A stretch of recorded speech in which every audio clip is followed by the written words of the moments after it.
ONeill Outside Radio is brought to you by these fine sponsors. Works Power and Garden Tools. Toyota, let's go places. Visit your local Toyota dealers today. Big Green Egg, the most popular and most versatile ceramic grill. Huff Shed, great storage sheds and custom buildings. Year One, classic car parts for American muscle cars. Arctic Ice, the most durable, versatile, and effective cooler packs available. Timbuktu Outdoors, the ideal solution to live bait. Ferminator, the best food plot implement on earth. And the Georgia Department of Natural Resources and State Parks.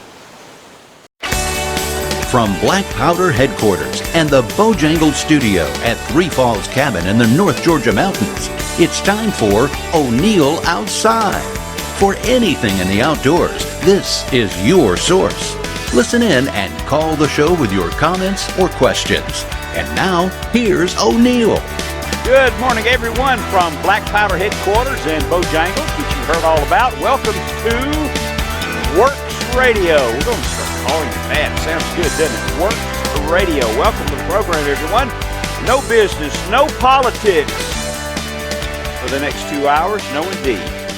We're talking about spending time with your family in the woods, hunting quail, squirrel, listening to owls hoot, and maybe some fishing to go along with that. It's 6 minutes after the hour. This is ONeill with the ONeill Outside Works Tools Radio with the SB Nation, 112 affiliates across the country, and WSB AM 750 and 95.5 FM covering 38 states. So, got some self-promotion to do with you. Then we can get down to some conversations. We're brought to you by Works Tools, Stripling's, Tough Shed, Snellville Heating and Air, Rocco's Pub, the Department of Natural Resources in Georgia, Georgia State Parks, ONeill's Podcast, and Big Green Egg. So it's 7 after the hour. Welcome to the program, everyone. We're going to have mentioned to you the website book. You can visit ONeilloutside.com, ONeilloutside.com. There you can find ONeill's book called ONeill Outside. Order there, and I'll sign the copy for you. And you have your calls today at 404-872-0750, 404-872-0750 in the Atlanta area, and 800-972 across the country. Well, better give you the other. 800-972-8255 across the country on WSB and the Sports Broadcast Nation. So we'd love to hear from you this morning. Generally, the whitetail season is over with the exception of Alabama. Fishing has begun. Squirrel season is still there, and we have a lot of things to talk about. And I have some special instances to mention to you today, too. Yes, indeed. Your favorite hunting movie and the character you would like to meet in TV outdoors. Whom might that be? Anyway, Case, there you go. This is ONeill. We'll be back. Welcome back. One of the things that we discussed last week that I had quite a reaction to on my Facebook page at ONeill Outside and, at ONeill Outside Facebook page was, and we discussed it a little bit last week. I thought it was interesting. Out of the TV personalities, the outdoor TV personalities, from Bill Dance and Roland and Jimmy and Jim Shockey and Bill Jordan and all those people, who would you pick to want to meet? To have a telephone call, lunch, just a handshake? Whom would you like to meet? I got hundreds and hundreds of responses on my website, and I'd like to ask you about that now. Whom would you like to meet out of those names? Jim Shockey, professional guide in Canada. Bill Dance, been on the air for, 30 years, but no, 40, 45 years. Roland Martin, best tournament fisherman that ever lived. Who would you like to meet, and what would you discuss? Give me a call, 770-241, pardon me, 404-872-0750, or outside the Atlanta calling area, 800-972-8255. Let me hear from you. Secondly, please, if you will, if you'd like to be in touch or for ONeill to be in touch with you, monthly we have a newsletter. It's a video newsletter, usually some instructions and tips, videos of adventures, fishing trips, hunting trips, and so on. And I think it's worthwhile. And you can go visit ONeilloutside.com. Right there in the middle of the home page, you can click on the newsletter. I don't try to sell you anything. I'm just trying to be in touch. And if there's some videos there that are meaningful to you, videos there that whereby you can learn something from some of the experts that are in the videos, then that's all the better. So there you are, 404-872-0750, 800-972-8255. We have the radio prize package question coming up at 5:25, and we will have the Medal of Honor tribute. And I would tell you that I just finished a book. You remember in Forrest Gump, the movie Forrest Gump made, 20-some years ago at least, there was a character called Lieutenant Dan who became a shrimp boat partner with Forrest Gump. And his name is Gary Sinise. I just finished a book last night about him. And he is as dedicated a celebrity to the cause of entertaining and visiting troops and battlefield stations and hospitals and rehab centers as anyone I've ever seen or ever heard of. Besides his television show, he did CSI New York, and he's done dozens and dozens of movies and plays and so on. But he stays on the road all the time, visiting, entertaining soldiers, whether they're in the hospital or on station. He is to be admired greatly, and I recommend that book. It's called, look it up. It's Gary Sinise. Quite a guy and a good book. And I have other good books which I can recommend, but ONeill always has recommendations about a lot of things. So, all right, first, let's see. It's 16 after the hour. He's been holding on for a few minutes. Let's get to Tony calling from Marietta, Georgia. Good morning, Tony. What's up with you? Good morning, ONeill, and honor and pleasure as always. I call in infrequently. Okay. But I do have a question for you. Okay, let's go. My wife and I go up to Blue Ridge every year, and I am a fly fisherman, and I'm trying to teach my wife how to fly fish. Mm-hmm.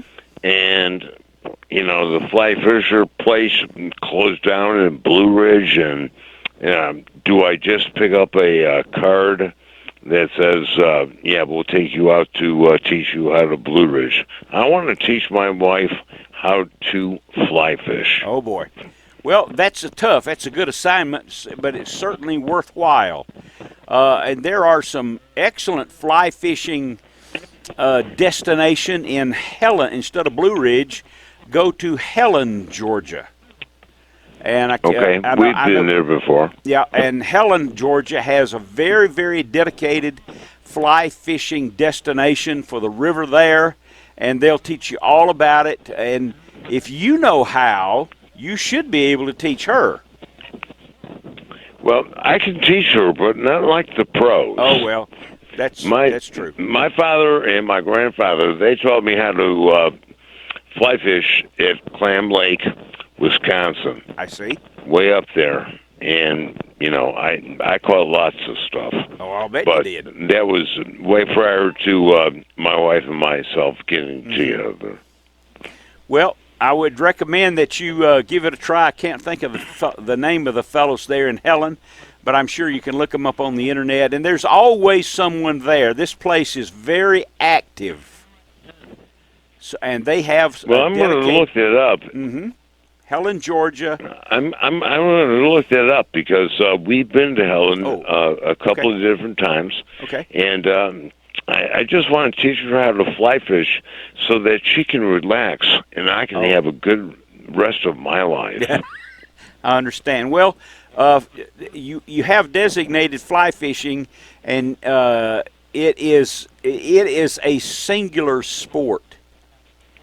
You don't fly fish with somebody else right next to you. You fly fish alone. And there's something to be said for that. It's between you and the fish. Yep. Well, that is accurate and very understandable, and I appreciate your input. You bet. I think that I'm going to have to get prod my wife to look into Helen as opposed to Blue Ridge for fly fishing. Okay, let me ask you a question. Out of all the people that I go ahead. mentioned, the people that I mentioned in outdoor television, tournament success, hunting shows, pick out one. Who would you like to meet? You know what? I was thinking about that. I think I want to go with the Canadian guy. Jim Shockey. Just because I was born and raised in Chicago, Okay. but my grandfather had a fishing resort in northwestern Wisconsin, in Siren, and we were very close to Minnesota as well as Canada. Mm-hmm. I want to go with the Canadian guy. Okay, Jim Shockey is the real thing. He is a guide. He is a worldwide hunting expert. He was on and played for the Canadian water polo team in the Olympics. Oh, yes, indeed. Seriously? And he is an expert. Wow. He is an expert on Canadian ethnocentric art forms. He's not just a guy who steps out in the woods and pulls the trigger. Well, I can tell you this much. Relative to fishing, I would love to go to Canada. Have never been there. I've always been on the border up in Minnesota or northwestern Wisconsin. I want to go over the border and fish for muskie. Oh boy! And I caught my pretty fair share of muskie and northern trout and what have you. I just want to have a fight way up north as opposed to having to go to Florida and get on a charter boat and, I understand. Get a swordfish or what have you. I understand. Well, listen, I'm glad you called. You have a great weekend, and call me back and give me the progress that your wife is making on making her an expert fly caster, and then you can learn something from her. Well, I tell you what, I will get back in touch with you about that because that is one of my. She and I are pretty much retired now. This is like on the bucket list. Good deal. Thanks for calling, pal. I gotta go. You bet. Have a great weekend. This is ONeill with ONeill Outside, and when we return at 25, we'll have the radio prize package question. Put your brain in gear. We'll be back. We've got the radio prize package coming up. This is ONeill. Welcome back to the stations all over the country. And we've got a call we need to take. Then we'll have the radio prize package. Let's chat now first with Scott. He's calling from the Gold Rush city of Georgia, Dahlonega. Good morning, Scott. Hey, good morning. How are you, ONeill? All right, mighty fine. Who would you like to spend some time with that are famous outdoorsmen? The one famous outdoorsman, I don't know how famous he is as an outdoorsman, but is a good old Georgia boy, a good old local boy, Georgia Tech grad, Jeff Foxworthy. And you are right. He is an avid whitetail deer hunter. Absolutely. And your description of him as being a good old boy is correct. Yep. You are couldn't correct. Couldn't imagine a more fun time just sitting around the fire, just listening to him tell stories about all that he's done and seen in this lifetime, and just I can't imagine just a more relaxing and great experience. I will tell you. Don't get me wrong. You know, the Jim Shockey guy. I've watched him hunt all over the world on his TV show, and I get it. I just think that Jeff's a good old boy. Okay, I agree. Let me tell you a story that I heard, and this is just hearsay, gossip. I don't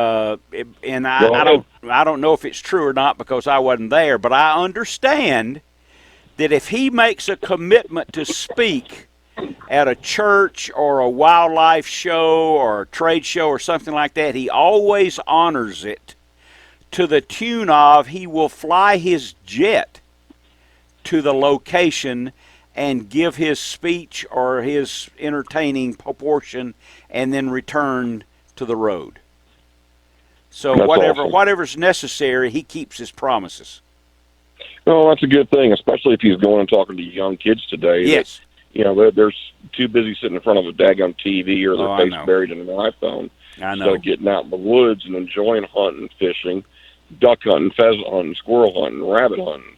I mean, if you went into a local high school today and said, okay, show me how you skin a rabbit, how many kids could do it? Or skin a deer? Mm-hmm. It's, I hate to say it, but our sport and our pastime that a lot of us have grown up with, I hate to say it's dying, but it's not looking great. Hunting licenses are not keeping up with population. Nowhere near it. And we're going to have a problem with that too. We're going to have a problem with the deer populations and management and stuff. One of the things I always say, and I'll leave you with this, is if there are no hunters, there will be no wildlife. If there are no fishermen, there will be no fish, because you and I, we pay for it all. You better believe it. You bet. Thanks for calling, pal. Great talking to you. You bet. See you soon. All right, let's get the radio prize package question out there at 28 after the hour. And the radio prize package consists of a week at the Appalachian Gun Range. You get to stay there on and off for a week. A Swaggerty's gift card, a Bojangles gift card, an Institute from the Wildlife Institute DVD. I can't talk. I hadn't had any sleep. The Angler magazine, DNR Rigs magazine, a Real Tree hat and decal combo, some Fisher's Choice baits, a selection of tackle from True Turn Tackle, and an Arctic ice pack. And the question is, you have to be, first of all, you have to be 18 years old and not have won a prize package before. The question is, ONeill Outside Radio was not named that when it started in 1991. What was the original name of ONeill Outside Radio? 404-872-0750, 800-972-8255. It's 29 after the hour. And now let's chat with, here's our old buddy Don is calling from ONeill, North Carolina. I bet you know the answer to that question, but I'm not going to let you answer. I do know the answer to that question, and I used to listen to it back in those days when I lived in Atlanta. Oh, yeah, there you go. We can't get enough of it, can we? We cannot. I guess my favorite is Jose Waibi. Oh, yes. He was. I met him on a couple of occasions. Did you do that? I never did. Never did. Now, he has been off the air. He's deceased from a plane crash. That's right. How long ago would you say that was, Don? 6 or 7 years ago? Nah, that was, when was that? In the 90s, I believe. Yeah, oh, it's longer ago than that. Well, he was back in around the 2000, I think. He was very instructional. That's what I liked about his show. He loved those Yoseries, and I fished with those Yoseries because of him, and I caught fish with them. So, but you never met him? Never did. Never did. Do you tell me how big you think he was? I think based on I saw him with somebody else one time, and he was probably 5'6" or 5'7". That's exactly right. He was much smaller than he looked like on television. And he never did get to where he could afford shoes, so that was.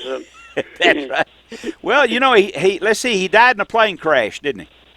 That's right. Yeah, he was a pilot, and he died in a plane crash. Jose Waibi, it was a good show. Last weekend, Ross went deer hunting, and it's his place over in Alabama. Uh-huh. And he killed 2 deer. Ooh. And with all the hardware that they put in his neck, he hunted all weekend long. Uh-huh. And on the way home, he was totally pain-free. Oh, okay. A major health story, that he was in pain for 5 or 6 years. Oh, man. And he was driving home, and he cried on the way home. Oh. Lord, that was great for me and Mama. Oh, man. What What a satisfying turn of events that's been, huh? Isn't that the truth? You bet. Lord. Yeah. I got one other story if you got time. Sure, go ahead. Years ago, I had a neighbor that owned G's Minnow Trap. Mm-hmm. You know, the galvanized minnow trap, Right. we use them on the coast. I do. And he had bought it and had been in business for many years, and one of his largest customer was one of the big box stores. And they decided they were going to have that trap made in China. Mm-hmm. And he had very, very slim pickings for 2 or 3 years. Mm-hmm. And the trap that they made in China was galvanized, and the one they made was black rubber coated. Oh.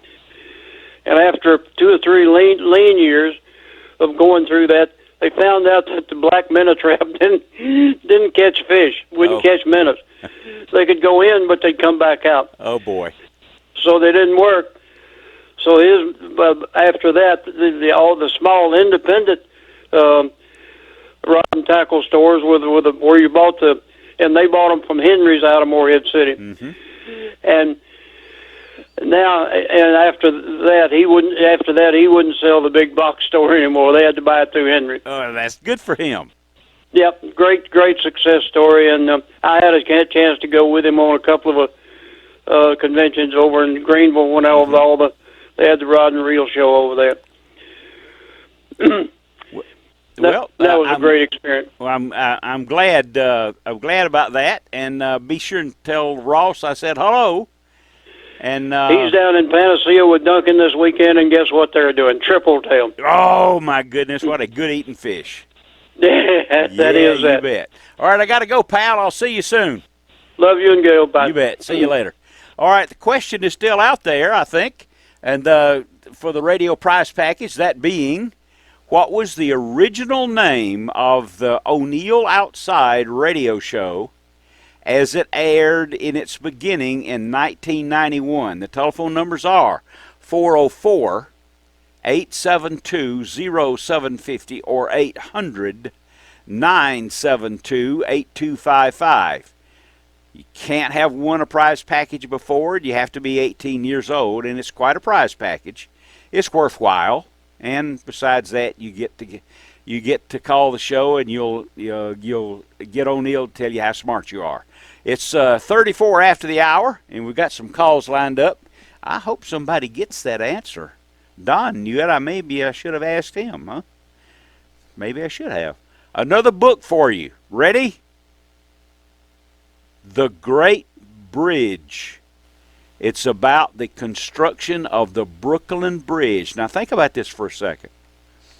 They built the Brooklyn Bridge. The Brooklyn Bridge was built and dedicated in 1884, right after the Civil War, and it's still operating. It's still standing, and it's still sturdy, and likelihood is 500,000 cars a day go over that bridge.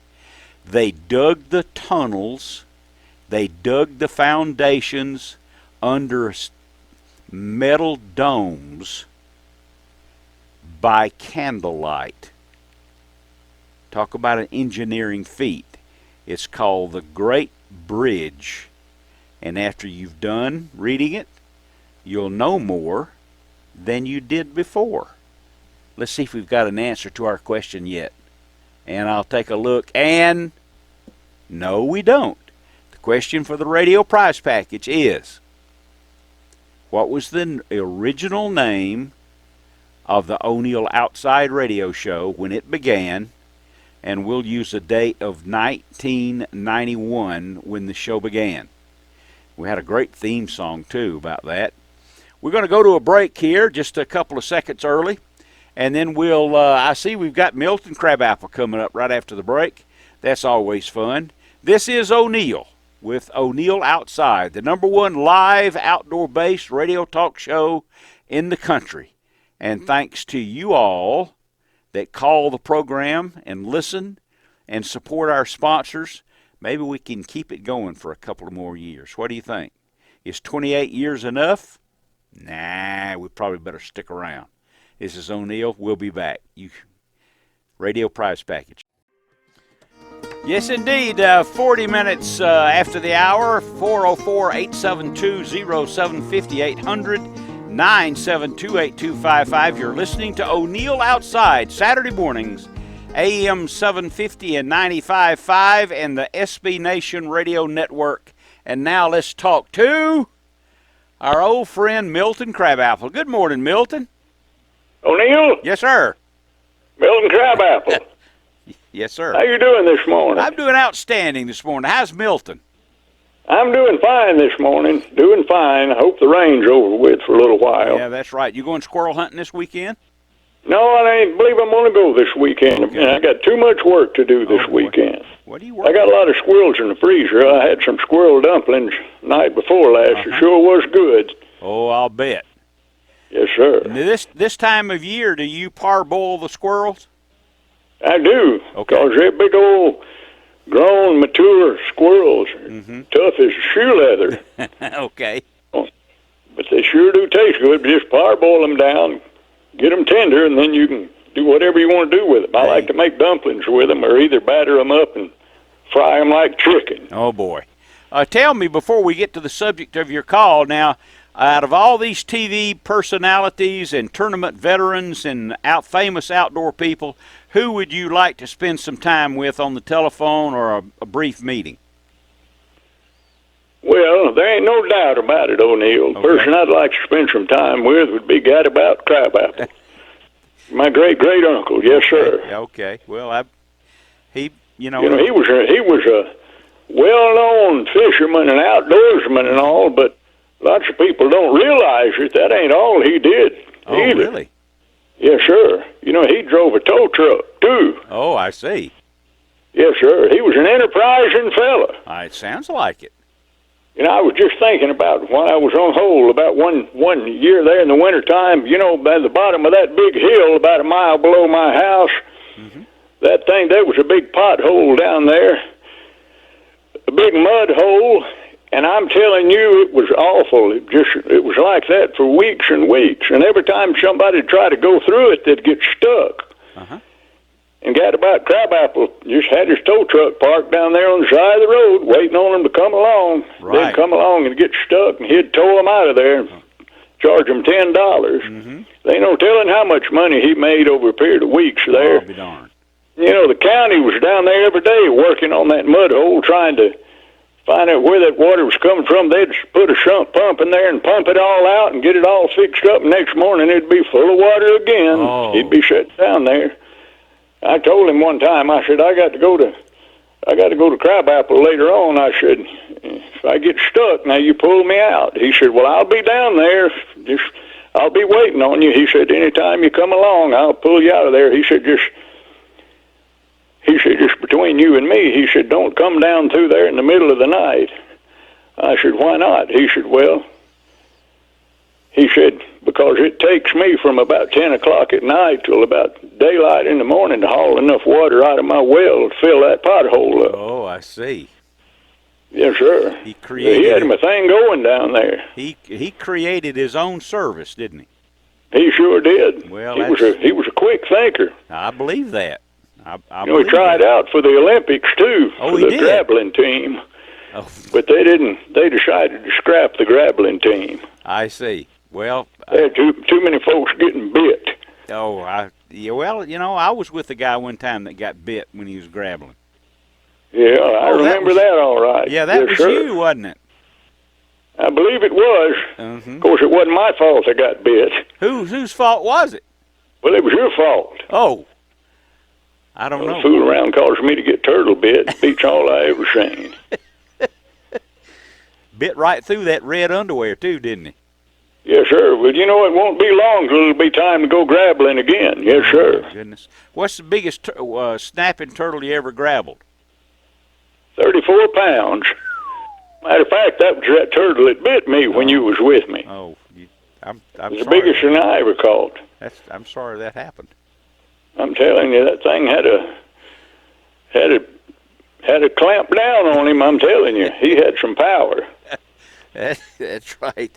That was one of my finest adventures, was my turtle grappling show with Milton Crabapple. Well, we need to do another one. I think so, too. Need to do another one. I just wanted to touch in with you this morning. Well, I'm glad you called. Enjoy the squirrel dinner and the weekend without going into the woods. That might be tough.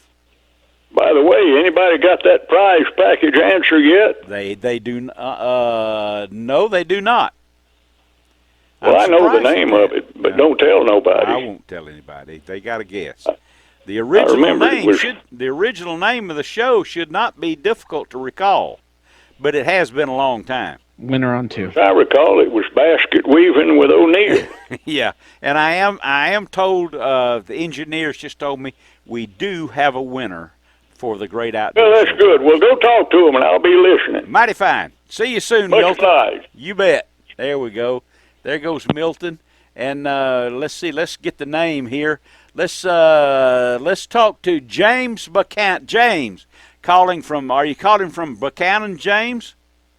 Yeah, I'm on the interstate headed to work right now. All now. right, well, good for you. All right, we'll do it quickly so that you can pay attention to your driving. So, in 1991, we started ONeill Outside, but that was not the name. What was the name of the show? The Great Outdoor Show. Yeah, there you are, the Great Outdoor Show. I wasn't original enough to name it something, that I hadn't heard already. Well, congratulations. You got quite a prize package. Give us a couple of weeks to round it up and get it to you, and you'll have some sausage to eat and some Bojangles coupons and make it worthwhile. All right, well, thank you very much. You bet. And I'll put you on hold just in case we get the information from you. And there you go. And thank you, James. 47 after the hour. Let's talk now just to Jim Monroe. Let's go, Jim, and calling from Monroe. Good morning, Jim. Good morning, Professor. What'd he say? Well, you asked me the other day, about 2 weeks ago, when I told you David Reed was coming down from North Georgia to talk to us in the club. Uh-huh. And he and I talked about you, and he talked about you very fondly and really appreciates your friendship. We also talked about some things that a lot of people don't consider. Such as? In this. Well, that the deer have to have more than 6 to 7% protein because that's all you get out of corn on the ground. Mm-hmm. I agree. The other problem is that they have found, and this is from his experience, he said, when I find a deer or somebody shoots one and I'm up there, I just go ahead and open it up. Mm-hmm. He said a lot of times what will happen, the deer will fill up on that because it is a filler, but they don't digest it as well. I see. And sometimes they even have it begin to rot within inside their stomach, and it does go ahead and kill them. That sounds reasonable to believe, doesn't it? Yeah, it does. But he said, the reason we have smaller does and smaller bucks in the first year is because they need 26 to 28% protein, and you're not going to get it from corn. No. We sat down and we talked about some different varieties to plant. He's coming back down again in about 2 weeks, and we're going back out, and we're going to do some more testing. But it's very interesting of what he said, and you and I have talked about many times, is that people forget the natural forage. Persimmons, honeysuckle, muscadine, scuppmines, and they forget that kind of stuff. A lot of people cut the persimmon trees down because they shed and everything else. But he said, when they get ripe, he said, they're coming to it. Of course, you're going to get your predators that come to it too because it is a food source. But on the other side, the animals are helping spread and help plant those trees unbeknownst because of the body functions. So, it's things that I've known, but the other guys in the club begin to start to sit up and listen. Well, throwing out some corn is a lot easier than doing all the other things. Well, it's about like buying a package and saying all you got to do is add water. They say, well, if you need instant water, all you got to do is rip this open and add water to it. But I thought it was interesting, and I told him, I said, I learn a lot of things. I said, a lot of times Professor wakes me up and makes me remember things that I'd forgotten. So, after about 58 years of hunting, things are beginning to really come back into place, and some things you forget about. and somebody just has to joggle the light switch to get it to turn on. Yes, indeed. It's I say often that fishing and hunting is easy to do because it's always the same thing over and over and over again, but it's really not. I would agree. Things change dramatically. Yes, like what you say. Sometimes you just got to get out from inside the box and look on the outside to see what else is out there. That's right. Did he give you a highly recommended food plot, a seed, forage that does the things that he suggests? Yes, he did. Well, it was one particular brand and that they have, and it's they've got it for spring and they have it for fall. And from time to time, you have mentioned them on your program, so I'm not going to go any further than that because I don't want to violate anything. Well, that's okay. But, it's spring. You can say what you want. Yep. Okay, well, it was Pennington, and they've got one for the springtime, and then they have one for the fall. But it's their fall mix is for the fall, and then they have a spring in that. But mainly, he said, a lot of people are wanting all this stuff, but they're not putting in some of your broadleaves. And he said, basically, if you will take and work, and he said, it's going to take work, but if you'll work for about 2 to 3 years on your clovers, whether it's crimson, Durana, red, or white, he said, if you'll work on them, he said, don't cut them down like you're cutting a lawn. He said, come back up, let them get to about 6 inches high, and then just barely top them, fertilize them, and let them come back. He said, after a period of time, they will come back for up to 5 to 6 years. Right. That's by what themselves. I understand, too. That's right. Well, there's a lot of good companies with good products that are well researched that we all can use besides putting out a corn feeder. That's correct. And he said, I know it's legal. He said, but what people don't realize is basically a lot of this was driven by the insurance companies. And he says, that's the way things get done. He said, the legislator said that's what we had to do because of we know the things that goes on. And that, but he said, I don't like a corn feeder. He says, I will, in some cases, put out 2 mineral blocks. He said, if you got 200 to 300 acres, I'd put one in the south and one in the north. And he said, you can put them on the interior, so you're bringing them onto your place. And I said, I agree with what you're saying, but I still think it's a place where you gather the animals together and it makes it easier for the predators. I said, I like your first suggestion. And it makes it easier for the spreading of disease inside the deer population because they spend so much time together. That is correct. And a lot, he talked about I think they call them a midge. It's a little bitty small fly-like insect that bites them, and there we go. There you are. But so I just want to say thank you. You've done a lot for me over the years, and you continue to do that. And well, you're very I appreciate kind. you. Well, you live in a fishbowl for us guys, and you're out there fighting for us. And a lot of times you take a lot of flack, but I want to say myself personally, thank you for what you do for us sportsmen. We certainly enjoy your shows. One. So you'll have to stick around during the next hour to listen to the original the original Great Outdoor Show theme song. Well, right now we've got time, I think, almost to get to Bobby calling from Dallas, Texas. Good morning, Bobby. What do you say? Oh, just heading to the duck blind. It's the last weekend of the season. You can't hold anything back, ONeill. It's the last weekend. Well, what do you expect to be flying today? I'll tell you what, we've had the last 3-4 weeks, we've had really good numbers of widgeon. We've had to shoot around the pintail. We've had so many nice pintail. Still getting some green-winged teal, and we've been killing canvasbacks and redheads. Wow. What a selection. Yeah, we get a real mixed bag. Out of everything, we probably get the fewest mallards of anything else, but we kill some really nice. I feel bad. Last weekend, we killed 3 really nice pintail sprig bulls that, man, you just feel bad not mounting them. They're so pretty, you know. I'll tell you this. I think it's funny. Then I'll let you go because I got to, and that is the canvas backs are so fast. And the days that I used to duck hunt, I usually say, I think that was a canvas back.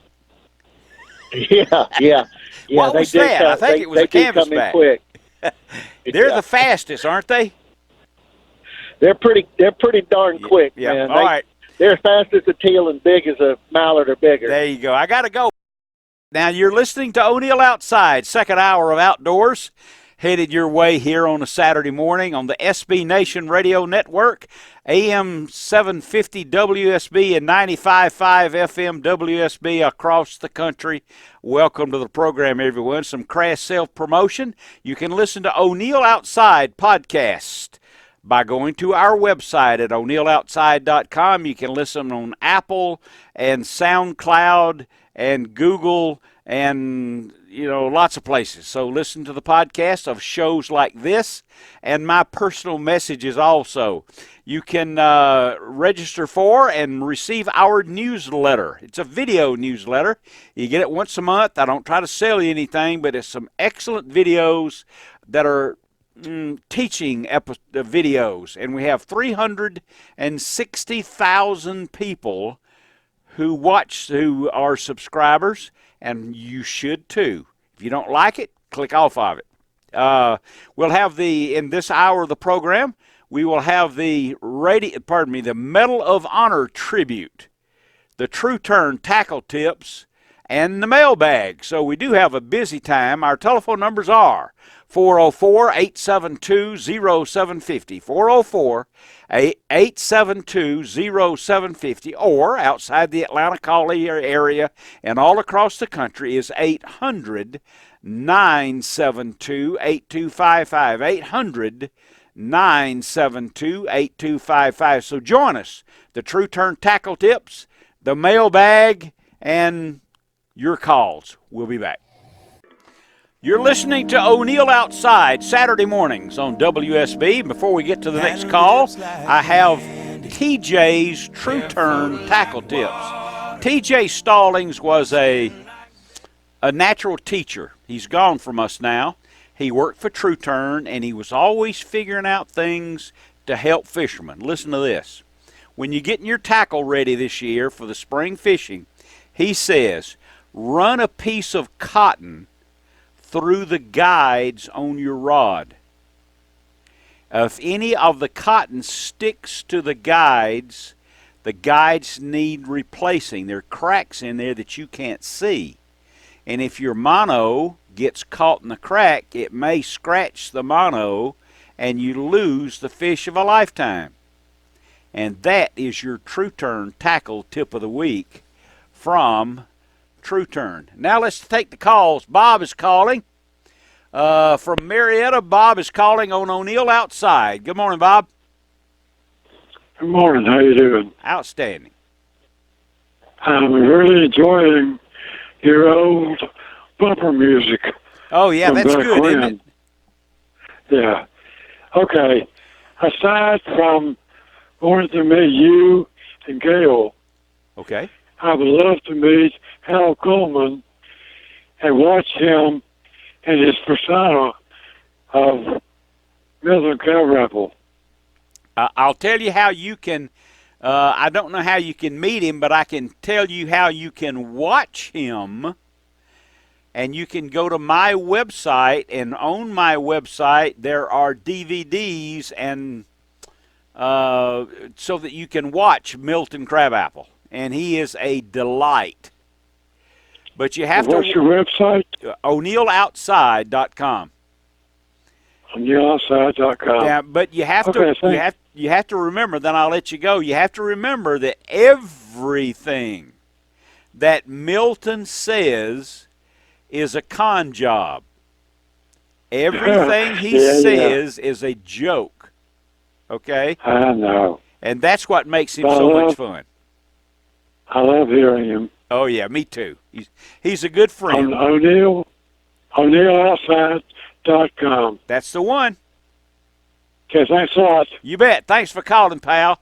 I appreciate you getting all up. right. I appreciate you getting up so early. All right, we've got time at 14 after the hour. Let's talk to Mac. Where in the world have you been? You've been out selling stuff. Huh? I was at the Richmond Fishing Expo last week and didn't get up in time to call. Oh, that's quite all right. Those trade shows can really be something. Well, how did you do? We had a good show. Met a lot of fishermen and outdoors enthusiasts, and it was good. It was a good trip. So, but glad to be back home, no doubt. Well, good. I know you did wonderfully. Yep. Since you called, the next thing I was going to do was the mailbag.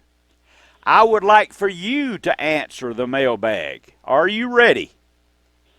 I don't know. We'll find out. Go ahead. You better get ready. Okay. This guy, all right, let's go. Brandon writes, and he says, I've been bass fishing in cold weather before, and I was good at it. Now, I don't know if I've lost my touch, but I cannot get a bite.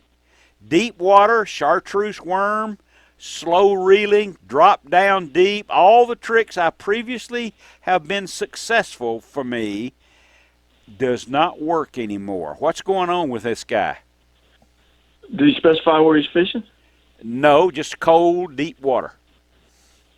What would you tell him, my Mac? guess is I would tell him, for one, something's obviously changed, and Right. it's probably not him. He's letting that get in his head. He's thinking he's doing something. Mm-hmm. He's not. The fish have changed. Maybe his lake, and if he's talking about this year specifically or recently, maybe he had a big cold influx of new water. Mm-hmm. And I've always thought the toughest thing to catch a fish out of was new, cold, dirty water. We had that happen last week all over the state. I've never been good enough to catch fish in cold, clear, or cold new water. And if it's got a little stain to it, you can count me out. I'm not going to catch a fish.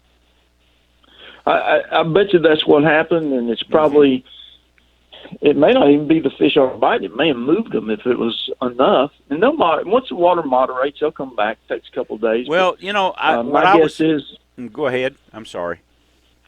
No, that's all right. This is my guess is something's really dramatically changed in the lake, and he's not. It might not even be something he can see.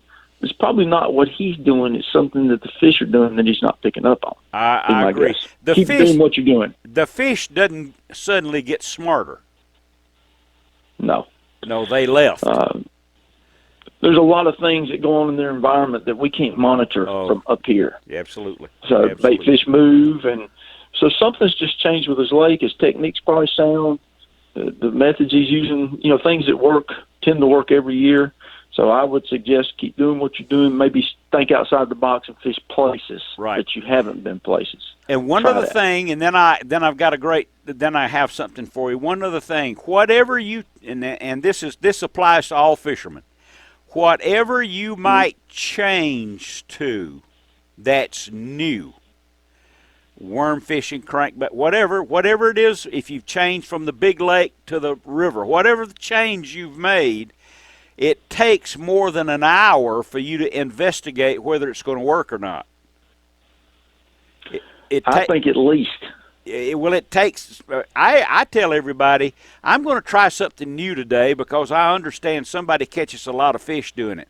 I would say you need to do that all day. Yeah, to understand it and evaluate it and give it a fair chance, because it may be a great, fabulous technique. If there's nothing there, you're in the wrong place, wrong depth, whatever, it doesn't work. So I agree with that 100%. Okay. Now, let me do this. The fish that you're posting on your website, man, you are whacking them, aren't you? But yeah, I haven't been able to fish the last few days. Before we left, we were catching them really well, and fishing's been good. It's really fished well for January. Mm-hmm. Which January is you can be up and down. It depends on the weather. But our water temperature is 50, 51, which for this date's actually a little warmer than normal. Mm-hmm.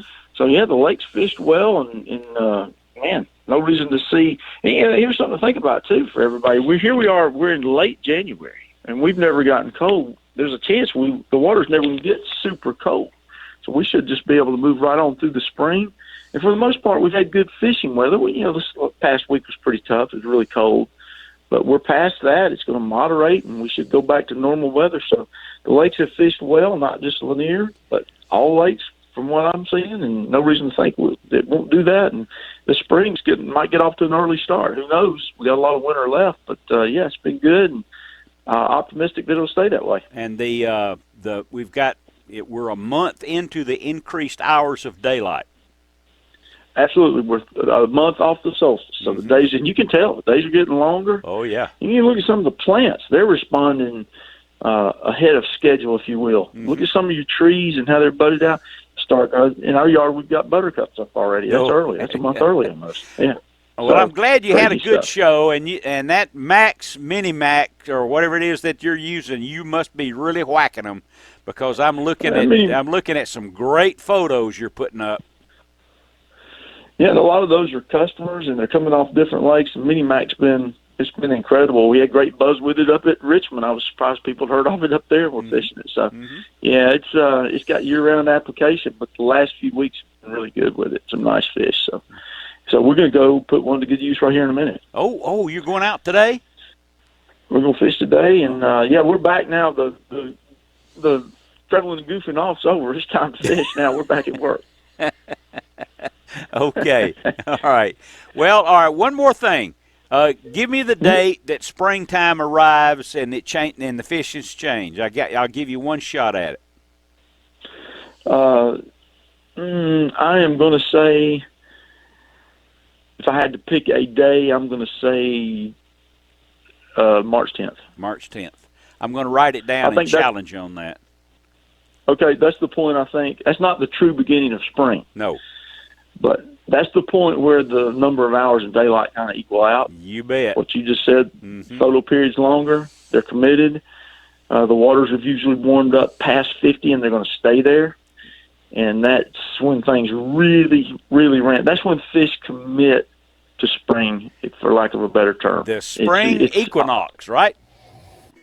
Welcome back, everyone. This is ONeill with ONeill Outside. Let's look at the mailbag one more time. Then I want to talk. Well, let's go ahead and talk to Craig. He's been holding on quite a while.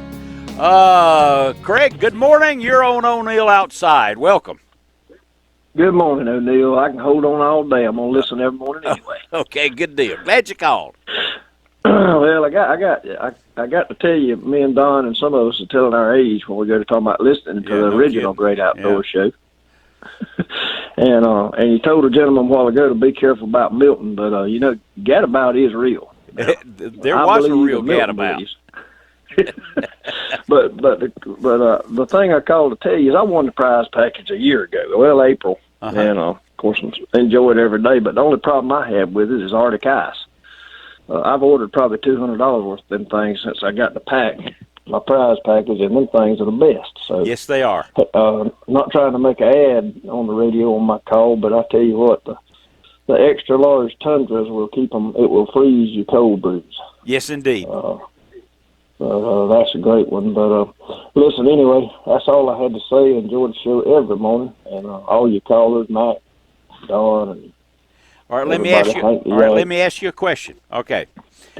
Out of all the outdoor television show hosts, professional fishermen, all these famous people, Bill Jordan and everybody, whom would you want to meet? Well, I don't know if he qualifies or not, but thanks to your show, I got to know Mr. Tofield Bourgeois. And, oh, yes.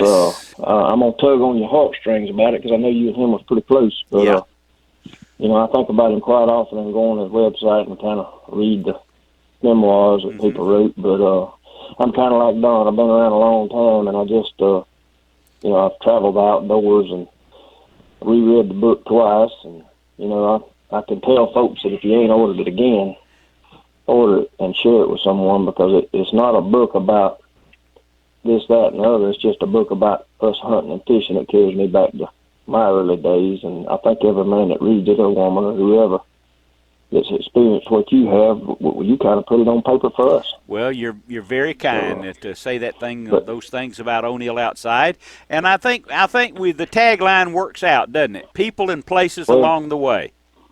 It couldn't be any better. The only way you could do that is if you'd experienced it. And like I said, when you're reading it, you're there. And the person that Craig is making reference to is Tofield Bourgeois. who founded Cajun Vista Lodge in Barataria, Louisiana, and he died in a plane crash here. It was August. Time is a runner, isn't it? It was August of this year. Yep. He died in a plane crash on a fishing trip. And Craig, do you remember his full name? Theophilus. Let's see. I won the prize package on this now April last Oh, it year, was? so I don't remember. Okay. It was Theophilus. I can't say it now. You put me on the spot. I meant to. His name is Theophilus Jean Antoine Bourgeois III. It rolls off the tongue. Well, that's what I wrote in April last year. I actually won it, and the reason I kind of had to up and up on everybody is I just finished the book. Oh, okay. And so he's of course he's in there, and very much so. You know, yeah. so listen, I'm gonna let somebody else enjoy the talking like I do. I'm gonna sit back and listen, and enjoy a cup of coffee. Mighty fine. See you later, pal. Thank Have you. a great weekend. Let's see there. Okay. Well, I wish he could. I wish Craig could meet Tophiel Bourgeois. Because if he could, Tophiel would still be with us. And he's not. But his son, Tophiel Bourgeois, the fourth, has taken over Cajun Vista Lodge, and it runs like a top, and it's every bit as good as it was before, with all the combination of places to drive to. You park your car, your lodging is there, your food is there, the boats are there, everything is there. And more important than anything else is the fish are there. Big time. The fish are there big time, believe me. So there you are. Okay. 404-872-0750, 800-972-8255. For those of you in the northern climes that are listening on WSB and the Sports Broadcast Network, I've got a little recommendation to you. Those of you you've got your boat in a slip somewhere at a marina and it's ice covered or it's slick and it's wet and everything, please, that's a two-person job. Really? Taking some ice off and kind of making sure everything's okay? The reason is there's very few people at the marina. It's cold. It's a two-person job just in case you fall in. Everything's wet and slick, and if you fall into that 50-degree water or less, in the 40-degree water up in the northern part of the country, you don't last long. So you need to be careful in you winterizing your boat. Okay? That's a two-person job, and I'm not afraid to tell you, you're going to look funny, but you probably should wear a life preserver at least while you're doing that winterization. That's sort of something for your boat check, if you will. And since Craig made a reference to it, I would invite you to go to ONeilloutside.com, and on the home page, the book, which is called ONeill Outside, People and Places Along the Way. And I'm impressed that Craig says he read it 2 times. That's an outstanding compliment to the book, and it's. But I will tell you, it's not John Steinbeck, it's not Ernest Hemingway, it's just ONeill, and about the people and places that I've met along the way. It is a bit, how shall I say, revealing when people like him and people like Don from Ocean Isle say that they've been listening to the show since the early 90s. Yes, indeed. The ONeill Outside radio show, or as it began, the Great Outdoor Show, is the longest running show, non-news show, on WSB radio. It's been on now for 28 years. Maybe we'll find out how to do this by then. 404-872-0750, 800-972-8255. Now, at our website, you'll see right in the middle of the website homepage, you'll see the mailbag. And one of the questions on the mailbag I wanted to get to, which I think is revealing, John writes, he says, my granddaughter loves to squirrel hunt. She's really a good shot. She loves to come over and we target practice shooting cans. It's our thing to do together. Isn't that great? Do you have any recommendation for a young hunter? What should she hunt next? And should she upgrade her gun? Well, my recommendation, she will have to upgrade. What would you recommend? Thanks for the quality education. The next thing for her to start to hunt this spring is the eastern wild turkey. You have to be good at more things, more combination of things to hunt the eastern wild turkey than any other big game animal in North America. Camo, absolutely. Stealth, you cannot move. Call and get a response. You call and get a response from ducks, but you just don't shoot at the bird. You have to shoot at a particular spot on the bird. A bad shot on a turkey is nothing, as Tom Kelly said, is food for wildcats. So there's no other. And then finally, when you're turkey hunting, the eastern especially, when he gobbles and you call, or you call and he gobbles, you are taking him out of his normal mating routine, because when he gobbles, the hen is supposed to go to him. But you're inviting him to come to you. That's why my tutor in turkey hunting, a fellow by the name of Roscoe Reams, the greatest turkey hunter I ever sat with, says patience kills turkeys. And every time I ever went with Roscoe, we didn't take a turkey until 9:30 or 10 a.m. So I'm recommending to John and his daughter that you should try turkey hunting. It is the best wild game animal in North America. It beats bear and elk and deer. Everything else is boring, compared to turkey hunting. Now, if you go out west and hunt the Rio and the Miriam and the Ghouls, that's a whole different story. They'll practically come up and eat out of your hand. They're easy. But the eastern and the Osceola in Florida, that's a different story, man. You've got to be practiced over and over and over again. And I would invite John to do that with his daughter, and look at her face when she hears the first gobble. It's heart-pounding action.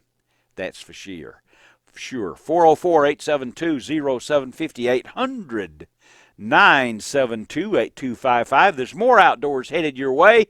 And at 5:50 this morning, we'll have the Medal of Honor tribute. And I've got a story to tell you about that. We'll be back. Before we get to a couple of topics here that I want to get to, I want to chat now first. He's always an enjoyable caller. And so let's chat with Johnny, calling from the New York and the Catskills or the Adirondacks or the Himalayas or someplace. Greetings from the Catskill Mountains. Oh, the Catskill Mountains. There you are. Yes. We enjoyed our January thaw. It's always good to have one. Yes. Not only myself, but the deer really enjoyed it too. Good. Yeah.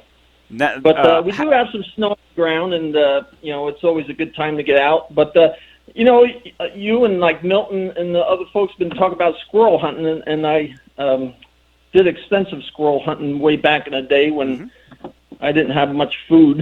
And ONeill is not just the hunt, but it's the experience. And let me go on one story. I was squirrel hunting there in the fall, and a little sharp-shinned hawk, it was during the migration, landed on a chipmunk about 20 yards in front of me, and it started subduing it. And the hawk looked up at me and flew off and left that chipmunk there. So I went over to the chipmunk. I always like examining behavior of animals. That's what I really enjoy, too. So the chipmunk was pretty banged up. He regained all his senses except his sight. I snapped my fingers. He reacted to sound, but he couldn't see. I waved my hands over him. So I ended up putting him out of his misery. But what he was doing, he was going around in circles. Okay, so he was blinded, and he was going around in circles. You know how you hear about a lost hiker will circle to the right if they're right-handed, and yes. circle to the left? Yes, okay. So a few years later, I was walking through the snow, and I always like following tracks. It's always an enjoyable thing because you learn so much about animals by just following the tracks and reading the stories in the snow. I came across porcupine tracks that were going in a corkscrew pattern. I'd never seen anything like it before. I took a photograph of it, and I knew what was the matter with him. He couldn't see. Oh. He did just what that chipmunk was doing. So when I caught up to him, he was a pathetic way, and I ended up putting him out of his misery, groping around and such. But I immediately recognized those tracks and knew what his problem was. That was during the year of the rabies, too. I don't know if he was rabid. That probably could have been it. It could be. It always surprises me, and you can comment that I don't have much snow here, but when I do, I'm always surprised at the amount of tracks that you see in the snow. I mean, there's animals walking all over the place. They are. And one animal, like take a rabbit, they go back and forth all night. They could it looks like a whole herd of them were out there. That's right. Oh, yeah, you can. Go ahead. Yeah, I got a request for your Medal of Honor. Okay. Next month is going to be the 75th anniversary of the Battle of Iwo Jima. And, I mentioned to you about my Uncle Ed down there in Culpeper, Virginia. He's, it's February 19th is when the battle started. And by chance, a gentleman hooked up actually with my cousin. She was at a filling station. She had an Iwo Jima bumper sticker on her car, and he's heading the 75th anniversary down there in Quantico, and he ended up hooking up with her and asked. Anyhow, Uncle Ed's been interviewed for that too. You know, they're trying to get as much information from survivors, but there was 27 Medal of Honor awards given in the Battle of Iwo Jima. Wow, I'll have to look one of those up for the next couple of weeks. I'd really appreciate it. Oh, absolutely. My father. Go ahead. Yeah, no, go ahead. I want to hear it. I said my father was a radio operator on a B-29, and he made 25 missions over Japan. That was my stepfather. My first father died. He was a pilot in the Army Air Corps, and he crashed when I was 6 weeks old. My mother remarried when I was 3. But the point of bringing that up is that my father always said the heroes in the Pacific were the guys who took Iwo, because that gave him a place to land. Or he and his crew would have been dead long ago from being shot up by the Japanese Zeros. He said those 50 caliber cannon shots out of those Zeros went all the way through that plane. Wow. Yeah. Yep. We should never forget what people greater than us have done for us. Yes. O'Neill, you mentioned, I think it was last week, about chestnut tree blight. Yes. And up here, there was a Dutch elm tree blight back in the 50s, which killed them off. Now, and amazingly, the ash trees, the Asian ash borer beetle, I believe it's called, is... those ash trees are going to take a hit. It might even decimate them. I can hardly believe it. You probably swung a piece of ash wood in the baseball days. Yeah, absolutely. Back in the day. Yes, I did. Yeah. Well, there might not be ash trees here in the future. I'm going to brag. I'm going to brag a little bit since you brought up the baseball. Sure. Okay. I was 18 You years bet. old. I was 18 years old, and we were a poor middle class family. And I was having a great season, and I broke my bat. So I took some small nails and nailed it back together, the crack, and taped it up really tight. So the next time I used it in the game, the opposing manager came out and challenged my use of that bat. We're youngsters playing baseball. He didn't need to do that. He just was exercising his power. Okay. Sure. So I had to go back to the dugout, and I scouted around and got a bat that I thought would work. Okay. On the first pitch, I hit a home run. And when I rounded third, I tipped my hat to him, a smart-ass 18-year-old. Very good. Yep. No kidding. Well, hey, great call. I always look forward to you giving us a shout. Yep. And take care. I'll look into that EWO too. There you go. Thanks, pal. There you are. It's 57 after the hour, 404-872-0750, 800-972-8255. We've got the Medal of Honor coming up in about 2.5 minutes, but I want to take this time to tell you, if you're a Georgian or you live in the surrounding states and you might be seeking a Georgia hunting or fishing or combination license, be very careful. I understand that there is a scam, and I'm sure it's not just Georgia, but it's everywhere, where you can telephone to get your license or over the internet and get your license. Go to the Department of Natural Resources to get your license, because I understand there's a license scam now to solicit funds for your licenses, and it's not true. So be very careful about doing that for your license. For instance, see, in Georgia has more non-resident hunting licenses sold in Georgia than any other state. Quite a surprise, huh? It's the #1 state for non-resident hunting licenses. And it probably would be for non-resident fishing licenses too. But South Carolina license holders can fish in Clark Hill, the Savannah River, Hartwell, and even Russell. And on the western side, they can fish West Point Lake, the Chattahoochee River, Lake Eufaula, and Seminole, so they can go with their licenses.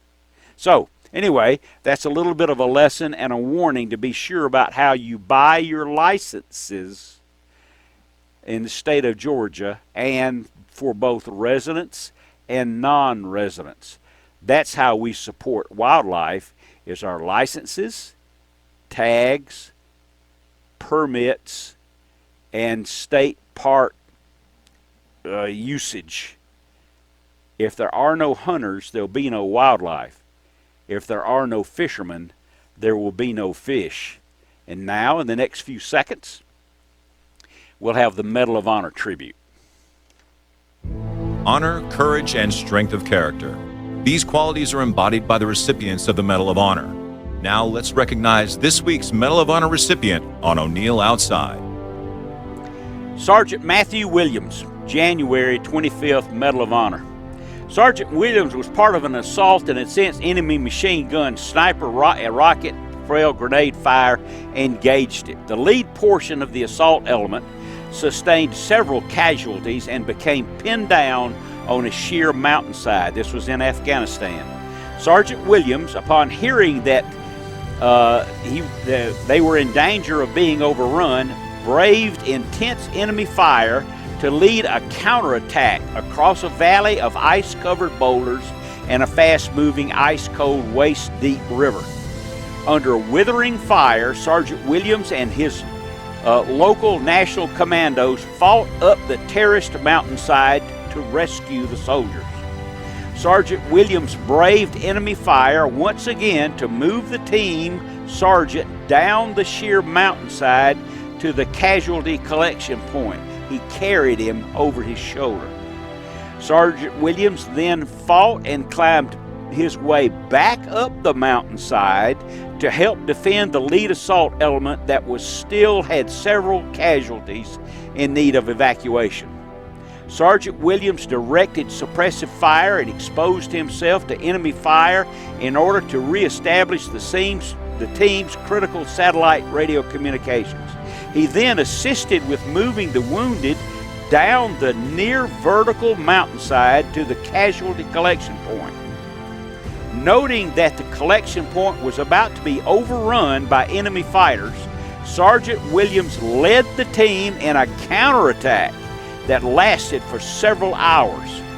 When the helicopters arrived to evacuate the wounded, Sergeant Williams loaded casualties into the helicopters while continuing to direct commando firepower to suppress the enemy. His actions enabled the patrol to evacuate the wounded and the dead comrades without further casualties. Sergeant Williams, in complete disregard for his own safety and his concern for the safety of his teammates, ensured the survival of 4 critically wounded soldiers and prevented the lead element of the assault force from being overrun by the enemy. Sergeant Matthew Williams, Afghanistan, 2008. And that is a hero. 52 after the hour it is right now, almost 53.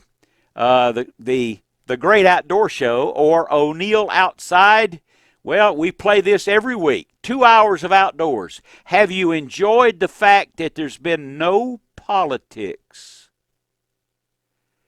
over the last 2 hours? Personally, I've had enough of it. Way more than necessary. And that's all I'll have to say about that. And when we return, we'll wrap up the show. And I appreciate the guys who call that just listen from all over the country. This is ONeill with ONeill Outside in our 28th year of being on WSB and our 3rd year on the SB Nation Radio Network. We'll be back. Almost time to get out of here, but let's go ahead and talk to Jerry on ONeill Outside. Good morning, Jerry. I got 1 minute. Good morning, ONeill. How you doing? Outstanding. Hey, look, buddy, a minute ago there, you said you've had your show for 20-something years, and it kind of confused me there because I've been listening to you longer than that. Was it something before that, maybe? Well, I was on a different station for about 15 or 16 months, and I moved to WSB in 1991. Okay, because I'm sure that I remember listening to you back in the late 70s going deer hunting, mate. Well, you might be confusing it with the television show, but I was not on radio until 1989. Oh, okay. It must be the television show. I've enjoyed your show all these years. The wife and I are headed down to South Georgia to shoot some quail this morning, and then we're going to do a little bass fishing. Fantastic. Hi, ONeill. I'm Debbie. Nice to meet you. I'm from Australia. Okay. Yeah, so I got the old Aussie girl over here. I'm taking her with me. We're headed to the bush. But, hey, buddy, enjoy the show. You're awesome. You're definitely my favorite outdoor celebrity, no doubt. Nobody can come close to you in my mind. And thanks for all the memories of doing what I'm doing now, going hunting or fishing somewhere and drinking coffee and listening to your show, man. You're great. I love you. You're very kind, and I appreciate the comments and listening to the program. You guys be safe and enjoy the weekend. Yes, sir. You too, brother, and God bless you. You bet. There you go. What a great way to end the show with compliments like that. And my goodness, everyone, enjoy the weekend and be sure and take a kid this week. Can you? Remember the old saying, if you're too busy to go fishing and take a child along, you're too busy. And squirrel hunting is perfect, quite frankly. Use a 410 that both of you can go, be quiet, and listen for the squirrels. He'll remember it forever. This is ONeill Outside. Glad you joined us. Everybody can go back to bed now. This is ONeill. I'll see you guys soon.